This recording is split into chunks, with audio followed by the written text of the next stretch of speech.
तो दिल्ली ने तो अपना नाम रोशन कर ही रखा था। देहरादून कह रहा है कि मैं क्यों पीछे रहूँ, मैं तो दिल्ली को भी छोड़ के आगे जाऊँगा।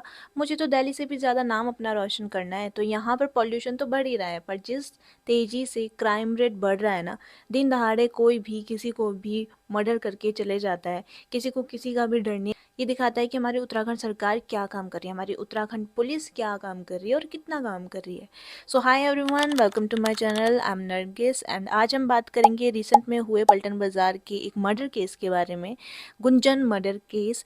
एंड यहाँ पर मैं आपको बताऊंगी कि सारा क्या हुआ, क्यों हुआ, कैसे हमारी उत्तराखंड सरकार फेल हो रही है। और लड़कियों के लिए स्पेशल वीडियो होने वाली है, बिकॉज मैं उनसे भी 1 to 1 बात करना चाहूँगी, थोड़ा कुछ उन्हें समझाना चाहूँगी। मे बी आप लोग ऐसे इंसिडेंट होने से बच जाओ। ठीक है, सो स्टार्ट करते हैं। तो एक साइड है 23 साल की लड़की गुंजन, जिसका मर्डर हो चुका है, जो कि पलटन बाजार की एक शॉप पे काम करती थी। और एक साइड है 27 साल का लड़का आकाश, जिसने ये मर्डर किया। ये दोनों एक दूसरे को 3 से 4 साल पहले से जानते थे, एज अ फ्रेंड रहे थे, उसके बाद रिलेशनशिप में आए होंगे। ये जितनी भी डिटेल मैं आपको बताऊंगी सब मैंने न्यूज़पेपर में से ही देखकर आपको बता रही हूँ, ठीक है, कि क्या क्या हुआ है। तो दोनों रिलेशनशिप में आए होंगे। जब पता चला होगा फैमिली को, स्पेशली गुंजन की फैमिली को जब पता चला, तो उन्होंने इस रिश्ते से इनकार कर दी। और जब गुंजन को भी पता चला कि ये लड़का शादीशुदा है, इसकी ऑलरेडी शादी हो चुकी है, तो उसने इससे बात करना बिल्कुल बंद कर दिया। पहले दोनों फैमिली में भी बात हो चुकी थी कांटेक्ट ख़त्म करने को लेकर, कि कोई भी एक दूसरे से बात नहीं करेंगे। ठीक है, गुंजन ने भी जब उसे पता चला कि ये मैरिड है, तो उसने बात करना बंद कर दिया। तो जब गुंजन ने उससे बात करना बंद कर दिया, तो आकाश को ये चीज़ पसंद नहीं आई। तो वो उसे फॉलो करने लगा, परेशान करने लगा, हैरेस करने लगा, ब्लैकमेल करने लगा और मारने की धमकी भी देने लगा। और जब गुंजन को ये मारने की धमकियां मिलने लगी, तो उसने 31 जनवरी को जाकर पुलिस में कंप्लेन भी लिखा दी। उन्होंने कहा कि ये उसे धमकी दे रहा है और इससे उसे खतरा है। ये सारी चीज़ें पुलिस में ऑलरेडी उसने बोल दी थी, लेकिन पुलिस ने ज़्यादा एक्शन नहीं लिया। वो गई होगी, ठीक है, उसे कांटेक्ट करने की कोशिश करी होगी, इसका फ़ोन ऑफ आया होगा, फिर घर पे गई होगी और घर पे वो उन्हें नहीं मिला, तो वो वापस चले गए। इससे ज़्यादा उन्होंने एक्शन नहीं लिया। फिर आते हैं 2 फरवरी को, जब ये मर्डर हुआ। तो एज़ यूजुअल डेली रूटीन के जैसे ही गुंजन स्कूटी खड़ी करती है और गली से होकर अपनी दुकान की तरफ जाने लगती है। और ये सारी चीज़ें आकाश को पता है कि वो किस टाइम आती है, कहाँ से गुजरेगी, सारी चीज़ें उसे पता थी। तो जब वो गली से जा रही थी, तो आकाश ने एक वेपन से उसकी तरफ हमला किया, उसके गले पर वार किया। और उसी टाइम गुंजन ज़मीन पर गिर गई और सब लोगों का ध्यान एकदम से उधर की साइड गया। उसे हॉस्पिटल ले जाया गया, लेकिन तब तक उसकी डेथ हो चुकी थी। और ये इंसिडेंट होने के विदिन 2 आवर्स पुलिस ने उसको अरेस्ट भी कर लिया। तो मतलब अब यहाँ से आपको मैं क्या चीज़ बताना चाह रही हूँ, कि अब जिस दिन मर्डर हो गया, जिस दिन वो लड़की चले गई, उस दिन पुलिस के अंदर एक सुपर पावर आ जाती है अचानक से। 2 घंटे में वो क्रिमिनल को पकड़ के ला देते हैं सामने, ठीक है। लेकिन 2 दिन से जो वो पहले ही कंप्लेन लिखा चुकी है, अगर ये सुपर पावर उनके अंदर पहले आ जाती, तो शायद ये मर्डर नहीं हुआ होता। पुलिस वालों को तो काम करना ही नहीं था तब, उस टाइम तो उन्हें फॉर्मेलिटी करनी थी, जो उनके घर पे जाके उन्होंने कर दी। होगी फॉर्मेलिटी खत्म। अब जिसकी जान जाए जाए, जाएगी तो बाद में देखेंगे। और यही होता है, पुलिस वाले तब तक काम नहीं करते जब तक उनके मुंह में आप पैसे नहीं डाल देते। And this is the harsh reality of India. यहाँ पर ऐसे ही होता है।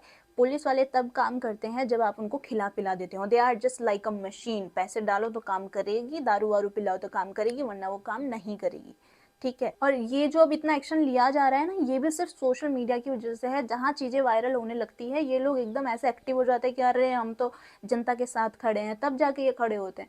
और सोशल मीडिया की ही पावर है, जो अब तक थोड़े थोड़े लोगों को सज़ा मिल चुकी है। और जो केसेस सोशल मीडिया पे आए नहीं है ना, उनका तो मर्डर वर्डर होने के बाद भी ये लोग कुछ नहीं करते हैं। जो सोशल मीडिया पे आ गया, छा गया, तो तब ये काम करेंगे, वरना तो ये काम नहीं करेंगे। ऐसा ही होता है, ऐसा ही चलता है। अब तो गवर्नमेंट इतनी घटिया आ चुकी है कि सब ऐसा ही चलेगा। सो यहाँ पे एक और चीज़ बोलना चाहूँगी, इस केस से हटकर है, ठीक है। For you all guys, specially youth, मैं ये कहना चाहती हूँ कि अपने वोट का ना सही इस्तेमाल करना। यहाँ पे मैं इसलिए कह रही हूँ क्योंकि लोग जो है ना, हमारे इंडिया के इतने मंदबुद्धि लोग हैं कि उनको अक्ल ही नहीं है। वो क्या देखते हैं पता, हिंदू है कि मुस्लिम है ये देखेंगे, कांग्रेस है कि बीजेपी है ये देखेंगे। उनको ये देखना चाहिए कि लीडर कैसा है भाई, एजुकेटेड है या नहीं है, क्या हमारे देश के लिए कर सकता है, कितना क्राइम को ख़त्म कर सकता है। जैसा गवर्नमेंट होगी ना, वैसा ही अंदर काम चलेगा। जैसे अब यह गवर्नमेंट में देख लो कितना डेवलपमेंट हो गया है, सिर्फ उन्हीं के लिए डेवलपमेंट है जो ऊपर बैठे हुए हैं, ठीक है, नीचे वालों के लिए कोई डेवलपमेंट नहीं है। अनएम्प्लॉयमेंट और ज़्यादा हो चुका है, पॉवर्टी आप देख सकते हो, और आप जो इंडेक्स निकलता है ना उसमें हमारे इंडिया की रैंकिंग चेक करो हर एक चीज़ में, कहाँ जा रही है, वो ऊपर उठने के बजाय वो नीचे ही दबती जा रही है, ठीक है। फार्मर्स का देखो क्या हाल कर दिया है, लड़कियां यहाँ सेफ नहीं है, खुलेआम मर्डर हो रहे हैं, किसी को किसी से डर नहीं है। वीवीआईपी लोग जो होते हैं उन लोगों की वजह से एक लड़की को मार दिया जा रहा है। ऐसी हो तरक्की हो रही है कि हम फिर पीछे जा रहे हैं। कोई भी ऐसे चाकू छुरी लेके चलेगा अपने साथ और मार धाड़ करके चले जाएगा, किसी को कोई डर नहीं है। मैं बस ये थोड़ा सा टाइम इसलिए ले रही थी आप लोग को समझाने की, क्योंकि अब आगे गवर्नमेंट हम लोगों के हाथ में है, आपके हमारे हाथ में। हम थोड़ा दिमाग यूज़ करेंगे, एजुकेटेड लीडर को बिठाएंगे ऊपर, ताकि ऐसी चीज़ें ना हो। तो भाई देख सकते हो आप लोग, उत्तराखंड पुलिस, उत्तराखंड सरकार किस हद तक काम कर रही है। उनके अंदर जो वो शक्ति आती है, पता नहीं बॉम्बिटा पी के आती है, कैसे आती है, स्टिंग पी के आती है, वो आती है बाद में, जब किसी का मर्डर हो जाता है, ठीक है। ये इंसिडेंट छोटा मोटा इंसिडेंट नहीं है, ऐसे बहुत सारे इंसिडेंट होने लग गए हैं देहरादून में, और देहरादून अब बिल्कुल भी सेफ़ नहीं है, स्पेशली फॉर गर्ल्स। क्योंकि ऐसा नहीं था कि वो लड़की किसी बिल्कुल सुनसान रास्ते पे थी, नहीं, भीड़ भड़ाके वाला रास्ता था। सुबह के 10 बज रहे थे, 10:30 बज रहे थे, लोग होते हैं उस टाइम पर, ठीक है, रात नहीं हो रही थी, ठीक है। वो सिर्फ अपनी शॉप पे जा रही थी और इतने में किसी ने उसका मर्डर भी कर दिया। तो अब रात वाली बात भी गई, क्योंकि अब ऐसा नहीं बोल सकते कि रात को बाहर मत निकलो, अब ये होगा कि बाहर ही मत निकलो। And this is the main reason. मैं बाइक चला के जाती हूँ, ठीक है, कहीं पर भी, तो मैं अपने आप को एज अ बॉय ड्रेसअप करती हूँ, और ये रीज़न है मेन, क्योंकि मुझे पता है बहुत लफंडर लोग मिलते हैं, बहुत उल्टे सीधे लोग मिलते हैं, इसीलिए मैं ज़्यादातर एज अ बॉय अपने आप को ड्रेसअप करती हूँ पूरा, और फिर जाती हूँ ताकि किसी को पता ही ना लगे कि ये लड़की है। तब मैं बहुत सेफ़ फील करती हूँ। तो आपको क्या लगता है कि क्या होगा उस लड़की के साथ जिसे अब अरेस्ट कर लिया है? कुछ टाइम तक लोग याद रखेंगे, कुछ टाइम तक वो लोग उस लड़की को जेल में रखेंगे, और जब लोग भूल जाएंगे तो उस लड़के को भी निकाल दिया जाएगा। यही होगा, इससे ज़्यादा कुछ नहीं होगा। ऐसा ही होता है। क्योंकि अब मुझे थोड़ी बात करनी है लड़कियों से 1 to 1, ओके। सिर्फ लड़कियों से मैं ये बात करना चाहती हूँ, because you are not safe. तुम घर के अंदर सेफ नहीं हो, तुम घर के बाहर सेफ नहीं हो, तुम रात को सेफ नहीं हो, तुम दिन में सेफ नहीं हो, तुम अपने किसी रिश्तेदार के साथ सेफ नहीं हो, तुम स्ट्रेंजर्स के साथ सेफ नहीं हो, तुम सेफ हो ही नहीं कहीं पर। क्या करोगे फिर? देखो, मैं बस इतना कहना चाहती हूँ कि जो आजकल ट्रेंड चल रखा है, ठीक है, वो लोग ऑलरेडी फ्रेंड थे या फिर रिलेशनशिप में रहे होंगे, we will not comment on that.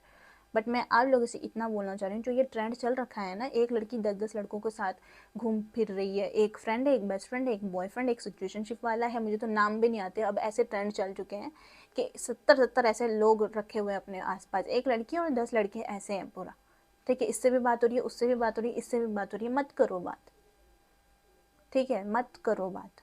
तुम्हें हर किसी से बात करने की ज़रूरत नहीं है, ठीक है। क्यों करनी है हर किसी से बात, मुझे तो ये नहीं समझ में आता। ये ट्रेंड को तुम चलने दो ना आगे, ट्रेंड के चक्कर में तुम अपनी जान गवा दोगे, क्योंकि तुम्हें लगता है कि चलो ये गया दूसरा आएगा, ये गया दूसरा आएगा, कब कोई साइको टकरा जाएगा तुम्हें खुद ही नहीं पता चलेगा, ठीक है।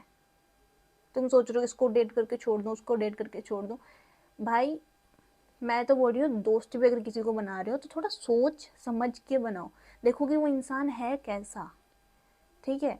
तुम एक स्माइल दोगी ना, आगे वाला लड़का क्या उस स्माइल को ले लेगा कि अरे ये इशारे कर रही है, ये मुझ पर इंटरेस्टेड है, ठीक है, ये मुझे पसंद करती है, क्या ले लेगा वो अपने दिमाग में, तुम नहीं जानती हो, ठीक है। बच के रहो लड़कों से, not all man but always a man, ये सही बात है। अब बहुत सारे लोग बोलते हैं कि नहीं नहीं नहीं, सारे लड़की जैसे नहीं होते, बहुत अलग भी होते हैं। I use to say that, and I have a friend, I do have a male friend, but सिर्फ एक है, मैं हर किसी से बात नहीं करती फिरती, वो एक है, and I know that he is a very genuine guy, and guy knows guy, and उसने मुझे क्या बात बोली है मैं आपको क्लियर वर्ड्स बताती हूँ। आई यूज टू से दैट नहीं, सारे लड़के ऐसे नहीं होते, अगर वो प्यार से बात कर रहा है तो he has a very good intention, right.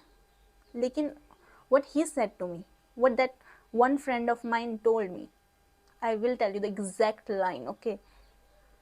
कि तुम्हें लगता है कि सारे लड़के एक जैसे नहीं होते, ठीक है, नहीं होते, होते हैं अच्छे लड़के भी, लेकिन 100 में से एक लड़का अच्छा होगा। क्या उस एक लड़के के लिए तुम 99 लड़कों के साथ रिलेशनशिप में रहोगी? क्या उन 99 लड़कों के साथ बात करोगी? क्या वो 99 लड़के तुम्हारा यूज़ नहीं करेंगे? ये सारी चीज़ें सोचो। वो एक लड़का जो अच्छा है, जो तुम्हारी किस्मत में आना होगा, वो आ जाएगा, लेकिन तुम्हें जाके एक्सप्लोर क्यों करना है? तुम्हें नहीं पता आगे वाला इंसान तुम्हें किस तरीके से लेगा, किस तरीके से तुम्हारा यूज़ करेगा, क्या इंटेंशन है उसके, तुमको नहीं पता है। I really love you girls, like I don't want you to get hurt, तभी मैं ये बातें बोल रही हूँ।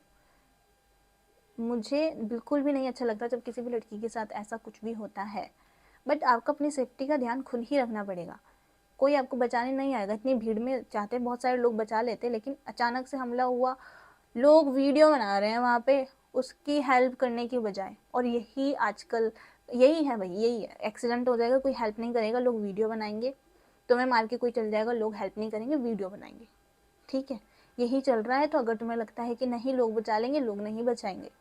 तुम्हें अपनी सेफ्टी का ध्यान अपने आप रखना पड़ेगा। तो इसीलिए बी सेफ और लड़कों से दूरी बना के रखो थोड़ा।